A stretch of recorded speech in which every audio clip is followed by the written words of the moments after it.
ஒவ்வொரு வெள்ளிகளையுமே சினிமாக்காரனுடைய தலைவிதி மாறும் அப்படிங்கிறது எழுதப்படாத விதிங்க. இது நான் சொல்லலை, சூப்பர் ஸ்டார் ரஜினிகாந்த் ஒரு மேடையில் சொல்லியிருக்க விஷயம். ஆமாம், ஏன்னா ஒவ்வொரு வாரமும் வெள்ளிக்கிழமை நிறைய படங்கள் ரிலீஸ் ஆகும். அந்த படம் இன்னொரு படத்துக்கும் போட்டியாக கூட ரிலீஸ் ஆகும். கடைசியில் எந்த படம் ஜெயிக்குது எந்த படம் தூக்குதுங்கிறத பொறுத்து தான் அந்த ஹீரோவுடைய மார்க்கெட்டு ஏறும் இறங்கும். அதில் இருக்கிற தொழில்நுட்ப கலைஞர்கள் மற்றவங்களுடைய வேல்யூஸ் ஏறும் இறங்கும். இதனால தான் ஒவ்வொரு வேலைகளையுமே ஒரு சினிமாக்காரனுடைய தலைவிதி நிர்ணயிக்கப்படுது அப்படிங்கிற அந்த எழுதப்படாத வாசகம் சொல்லப்பட்டுச்சு.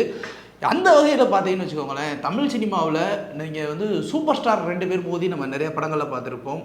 2 பெரிய நடிகர்கள் மோதி நிறைய படங்களை பார்த்துருப்போம். நிறைய வில்லன்கள் மோதி கூட நிறைய படங்களை பார்த்துருப்போம். 2 இயக்குநர்களுடைய பெரிய படங்களை பார்த்துருக்கோம்.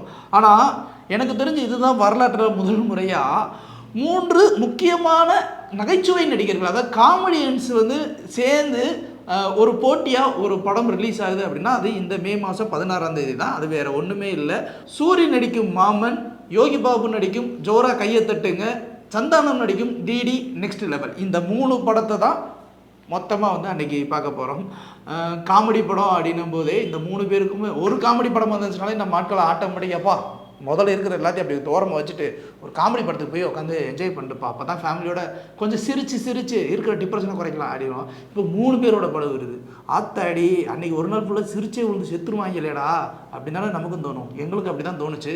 ஆனாலும் இந்த 3 பேரை தாண்டி இந்த 3 பேருக்கு உண்டான ஒற்றுமைகள் என்ன வேற்றுமைகள் என்னங்கிற ஒரு விஷயத்தை பற்றி தான் இந்த வீடியோவில் நம்ம பேச போகிறோம்.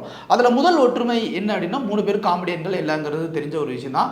இதில் 3 பேருமே கவுண்டமணி சாரை இன்ஃப்ளூயன்ஸ் பண்ணி தான் இவங்க 3 பேரோட காமெடியுமே இருக்கும். கவுண்டமணி உடல் மொழி ரீதியாக ஒரு பாடி லாங்குவேஜ் வடிவல் மாதிரி ஒரு பாடி லாங்குவேஜ் மாதிரி வச்சுலாம் அவர் காமெடியெலாம் பண்ண மாட்டார்.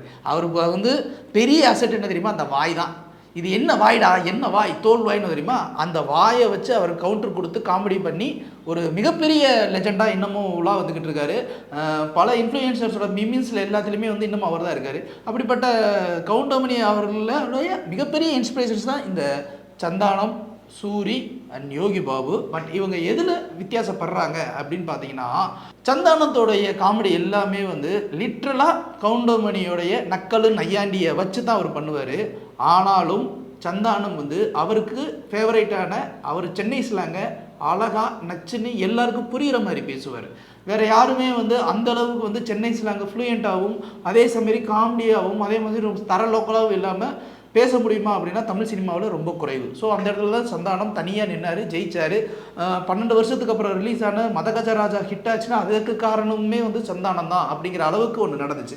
இது ஒரு பக்கம் இருக்கட்டும். அடுத்து சூரி மதுரை ஸ்லாங் பேசக்கூடிய ஒருத்தவர். சூரி காமெடி பண்ணக்கூடியது, இந்த பார்வையில் உருட்டுறவர். சூரி கவுண்டமணி அளவுக்கு கவுண்டர் கொடுக்கக்கூடிய ஆளா அப்படின்னா கிடையாது. ஆனால் அவர் அந்த கவுண்டமணி கவுண்டரை எடுத்து அவர் ஸ்டைலில் ஒன்று கொடுக்கணும்னு ஒரு நக்கலும் நையாண்டி பண்ணுவார். ஆனால் இதில் மைனஸ் என்ன தெரியுமா, சூரியோட காமெடி எல்லா படத்துலையுமே ஒர்க் அவுட் ஆகாது. ஒரு சில படங்களில் மட்டும்தான் ஒர்க் அவுட் ஆகும். குறிப்பாக சிவகார்த்திகேயனோட நடிக்கும் போது எல்லா படத்துலையுமே ஒரு அளவுக்கு ஒர்க் அவுட் ஆகும்.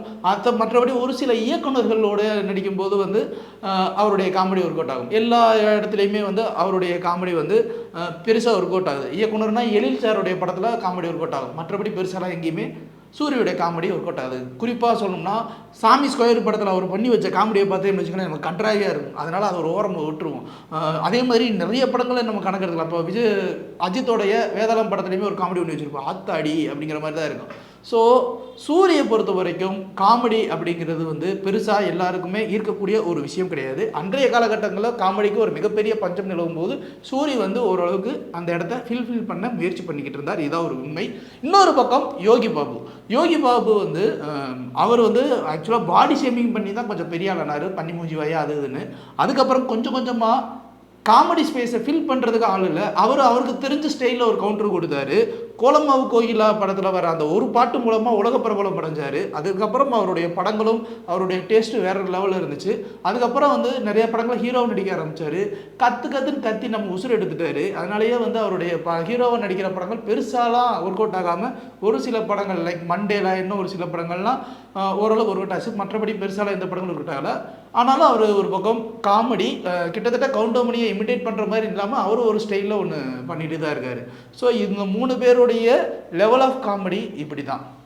இந்த 3 பேருடைய காமெடி லெவல் இப்படி இருக்கும்போது 3 பேர் கதாநாயகர்கள் அப்படின்னும் போது இவங்களுடைய காமெடி லெவல் எந்த அளவுக்கு இருக்கும் அப்படின்னு பார்த்தோம்னா, ஃபஸ்ட்டு சந்தானத்துடைய காமெடி வந்து கவுண்டமணி காமெடி எல்லாமே இருக்கும். சந்தானம் ஹீரோவானதுக்கப்புறம் பெருசாக படங்கள் போல. ஆனால் சந்தானம் எப்படி இருந்தாலும் வருஷத்துக்கு 2-3 படங்கள் கொடுத்துக்கிட்டு தான் இருக்காரு. அவர் பெருசாக படங்கள்லாம் இண்டஸ்ட்ரியில் அவர் படம் கொடுத்துக்கிட்டே இருக்காருன்னா மினிமம் கேரண்டி சந்தானத்துக்கு. இதுதான் ஃபர்ஸ்ட் பாயிண்ட். செகண்ட் பாயிண்ட் வந்து அவர் வந்து காமெடி படம் மட்டுமே அவர் பண்ணலை. குழுன்னு ஒரு படம் பண்ணியிருந்தார். அந்த படமுமே ஒரு நல்ல படம் தான், ஆனால் பெருசாக போகலை. ஆனால் சந்தானம் அவரால் முடிந்த வரைக்கும் காமெடியில் புதுசாக என்ன பண்ண முடியும், எப்படி பண்ண முடியும் அப்படிங்கிற ஒவ்வொரு வெரைட்டி கொடுத்துக்கிட்டு இருக்காரு. இப்போது இதுலேயுமே வந்து பார்த்தீங்கன்னா டிடி நெக்ஸ்ட் லெவல்லையே வந்து அவர் வந்து ரேப் ரிவ்யூவர்னு வர்றாரு. நம்ம ரிவ்யூவர்ஸ் இப்போ இன்க்ளூடிங் ரிவ்யூவர்ஸுக்கு ஒவ்வொருத்தருக்கும் ஒரு ஐடென்டிட்டி இருக்கும். இப்போது புழு சட்டையை போட்டால் ஒருத்தர் இவர், அதே மாதிரி இப்படி நாட்டினா அவர் ஒருத்தர், அதே மாதிரி செல்ஃபோன் வச்சு ஒருத்தர் இப்படி பேசினானா அதுக்கு ஒரு ரிவ்யூவர்னு ஒரு பேர் வச்சுருப்போம். இந்த மாதிரி எவன் பேர் உள்ளே வந்துடக்கூடாதுன்றதுக்காக அவர் ஒரு பேர் வச்சு ஒன்று பண்ணிட்டார்.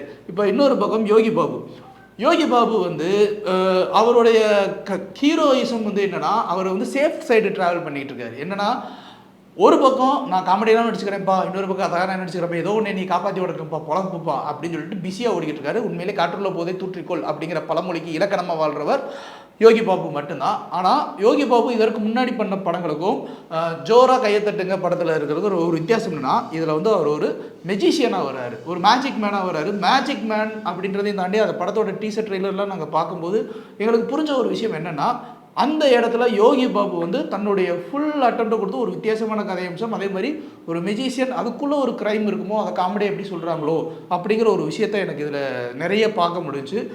சமீபத்தில் கூட தெலுங்கில் ஒரு படம் வந்துச்சு, ஸ்ரீகாகுளம் ஷெர்லாக் ஹோம்ஸ்னு ஒரு படம். அந்த படமே இந்த மாதிரி ஃபன்னியாக தான் போகும், ஆனால் ஒரு முக்கியமான க்ரைமை பற்றி அந்த படம் பேசியிருக்கும்.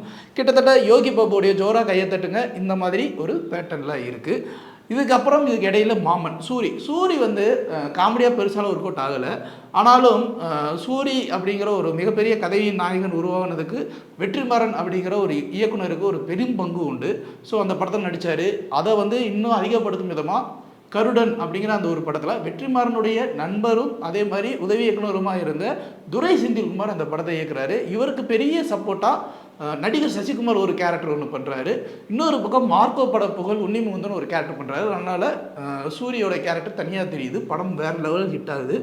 அதுக்கடுத்து விடுதலை 2 ரிலீஸ் ஆகுது, அப்புறம் கொட்டுக்காலை ரிலீஸ் ஆகுது. ஸோ சூரிக்கு அடுத்தடுத்து வெறும் ஏறுமுகம், இப்படி ஏறுமுகமாக வரும்போது மாமன், இது வந்து உறவுகளை சேர்த்து பேசுகிற ஒரு படம். ஸோ அந்த உறவுகளை பற்றி பேசுகிறாரு அப்படின்றதுனால இந்த படம் தென் மாவட்டங்களில் கண்டிப்பாக கொண்டாடப்படும். தாய்மாமன் உறவு எந்த அளவுக்கு முக்கியம் அப்படிங்கிறது நம்ம கிழக்கு சிம்மியிலை படத்திலே பார்த்துருக்கோம். ஸோ அதே ஒரு பேட்டர்னில் இதை எடுக்கிறாரு. இந்த படத்தில் சூரி காமெடி பண்ணுவாருன்னா இதற்கு முன்னாடி பண்ண எந்த படத்துலையுமே கதாநாயகனாக நடிக்கும்போது சூரி பெருசாக காமெடி பண்ணலை. அதனால் இந்த படத்துலையும் காமெடி பண்ணுவாரா அப்படிங்கிறது ஒரு மிகப்பெரிய கேள்விக்குறி தான். சூரி ஒரு கேரக்டர் ரோல் நல்லா பண்ணுவார் அப்படிங்கிறது மட்டும்தான் இருக்கும். ஸோ சூரிக்கிட்டேருந்து இந்த படத்தை வந்து காமெடி எதிர்பார்க்கறது ரொம்பவே குறையும். ஸோ இந்த அடிப்படையில் பார்க்கும்போது நமக்கு ஃபஸ்ட்டு டாப் ப்ரியாரிட்டி எப்போவுமே அல்டிமேட் சந்தானம் மட்டும்தான். அவர் மட்டும்தான் காமெடி பண்ணுறாரு, எல்லா விஷயத்தையும் பண்ணுறாரு. So Santhanam top level. அதுக்கடுத்து வந்து செகண்ட் வந்து சூரி வந்து காமெடி இல்லைனாலும் அவருக்கு வரிசையாக இயக்குநர்கள் மூலமும் பெரிய ஹிட் கொடுத்துருக்காரு. அதனால் சூரி படத்துக்கு செகண்ட் ப்ரிஃபரன்ஸ். அண்ட் மூணாவது ப்ரிஃபரன்ஸ் வந்து யோகி பாபு ஜோரா கையை தட்டுங்க. அதுக்கு இந்த வரைக்கும் பெருசாக ப்ரமோஷன் இல்லை. யோகி பாபு நிறைய சர்ச்சைகளை சிக்கியிருக்காருன்னா பர்சனலாக யோசிக்கும் போது யோகி பாபுக்கு ஒரு கெட்டதாக ஒரு பேர் டேமேஜ் ஆகிருக்கு. அதனால் யோகி பாபு ப்ரிஃபரன்ஸ் லெவல். இதுதான் நாங்கள் அனலைஸ் பண்ணபடி எங்களுக்கு கணிச்சபடி இந்த மாதிரி தான் வந்து இந்த போட்டிகள் நடக்கும் அப்படின்னு நம்ம எதிர்பார்க்கப்படுது.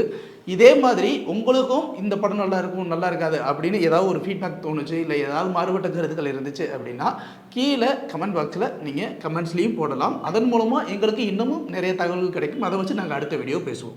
லைக், ஷேர் அண்ட் சப்ஸ்கிரைப் பண்ணாதவங்க இப்போவே சப்ஸ்கிரைப் பண்ணிடுங்க. எங்களோட அப்டேட்ஸ் உங்களுக்கு வரணும்னா பெல் பட்டனை பிரஸ் பண்ணுங்க.